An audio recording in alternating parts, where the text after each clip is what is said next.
ఆకుకూరలన్నిట్లోకి గోంగూర తర్వాత అందరూ ఇష్టంగా తినేది పాలకూరనే అండి. ఈ పాలకూర ఫ్రై ఎలా చేయాలో చూసేద్దాము.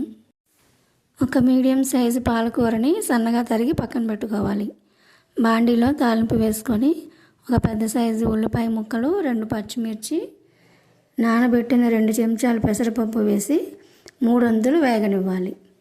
తర్వాత ఈ పాలకూర తరుగును వేసి తగినంత ఉప్పు, కొద్దిగా పసుపు వేసి అడుగంటకుండా కలబెడుతూ 10 నిమిషాలు మగ్గనివ్వాలి. కూర పూర్తిగా ఉడికిపోయినాక సన్నగా తరిగిన కొత్తిమీర తరుగు వేసుకొని కలబెట్టుకొని వేడివేడి అన్నంలో తింటే చాలా కమ్మగా ఉంటుంది.